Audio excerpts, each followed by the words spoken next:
भाजपा सरकार के खिलाफ सदन में अविश्वास प्रस्ताव लाने वाली कांग्रेस को सदन की कार्रवाई स्थगित होने के बाद शिक्षा मंत्री महिपाल टांडा ने करारे जवाब दिए। शिक्षा मंत्री ने कहा कि कांग्रेस को जनता का विश्वास खो चुकी है, जो 6 राज्यों में शून्य हो गई है। उन्होंने कहा कि सुध बुध खो चुके मुद्दा विहीन कांग्रेस के नेता सुर्खियां बटोरने के लिए ये प्रस्ताव लाए हैं। उन्होंने कांग्रेसी नेताओं को जैसा गुरु वैसा चेला वाली संज्ञा दी और ITI दोनों का उन लोगों ने लगाया था।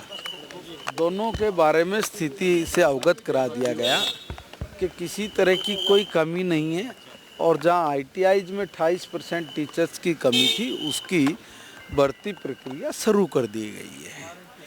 कुछ गलत तथ्य, गलत जानकारियां उनके पास थी, इसलिए वो दोबारा उठकर कुछ पूछ भी नहीं पाए। वो कह रहे 15 टीचर्स कम है ITI। उनके कहने से क्या होगा, जो कम है वो हमने बताया उनको। हमने ये भी कहा है कि उसकी प्रक्रिया भी शुरू हो गई है। ये उन्होंने कहा कि एसकेएम के माध्यम से सरकार नहीं, वो गलत कह रहे हैं। एसकेएम से मदद नहीं दी है, पक्की बात है। देखिए वो गलत बोल रहे हैं। अभी जो नए जो टीचर भर्ती करने हैं उसकी प्रक्रिया जारी है। सर, कल अविश्वास प्रस्ताव पर चर्चा होगी और कांग्रेस ने कहा है कि सरकार विश्वास खो चुकी है, तो हम अविश्वास प्रस्ताव लेकर हमें समझ में नहीं आ रहा है कि वो किस बात का विश्वास सरकार ने खो लिया है। जनता से उनका विश्वास खो गया है। जनता का विश्वास कांग्रेस पे नहीं रहा, इसलिए अगर मैं सही हूँ तो 28 स्टेट और 8 यूटी स्टेट में से आपको मैं एक बात बता दूं कि 6 स्टेट में कांग्रेस बिल्कुल जीरो है। अब 6 स्टेट में कांग्रेस जीरो हो तो आप ये बताइए कि विश्वास लोगों में से किसका गया है भाई। बिहार में 10 भी नहीं ये पा सके, विश्वास किसने खोया है।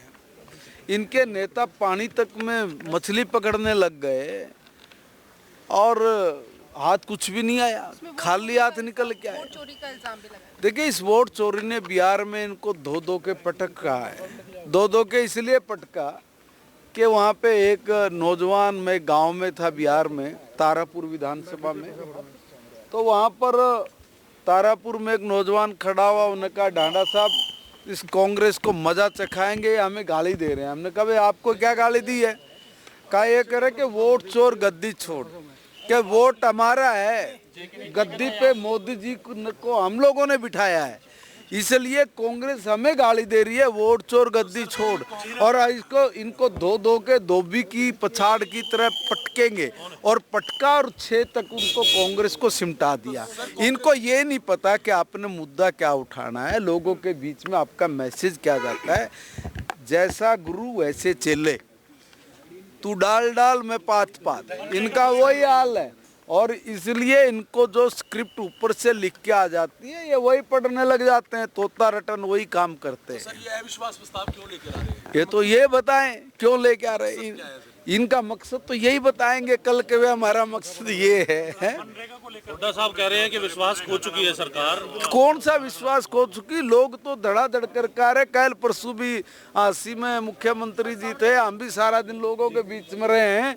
इनके दरवाजे खाली पड़ रहे, हमारे तो लोगों की बड़ी मेहरबानी है, आशीर्वाद देने खूब आते। भाई हमने तो लगा नहीं, इनको कैसे लग रहा है हमारे तो। देखो मैं वही कह रहा हूँ, ये सूद बूद खूब बैठे हैं, ये उलझनों में उलझ गए हैं। इनके जो नेता है वो भी कंफ्यूज हैं, वो भी उलझनों से भरे हुए हैं।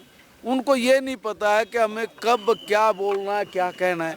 लोकसभा का भी यही हाल है और जिन स्टेटों में इनको कहीं मौका मिला हुआ है वहाँ भी इनके विधायक यही काम कर रहे हैं। तो मैं तो पहले ही कह रहा हूँ कि ये सब उलझनों से भरे पड़े हुए हैं, इनके पास कोई मुद्दे नहीं है। मुद्दा विहीन होके सोचा और कुछ नहीं तो सुर्खियां बटोर ले, तो ये नहीं तो ये करके बटोर लो, और इसके अलावा कोई लक्ष्य नहीं है। ये तो देखिए मेरी बात सुनिए, देखिए मैं एक निवेदन कर रहा हूँ कि ये लोग कुछ भी कहने लग जाते हैं, कुछ भी कहने लग जाते हैं। गलती क्या है, उसमें बजट की बढ़ोतरी की गई है, उसमें और बहुत सारे संशोधन करके मजदूरों को और ज़्यादा काम देने की बात हुई है। तो इनको प्रॉब्लम क्या है? प्रॉब्लम तो इनको तब होनी चाहिए थी जब उसमें दिन कम किए जाते उसमें मजदूरी कम की जाती, तब तो समझ में आता। कह रहा है कि महात्मा गांधी के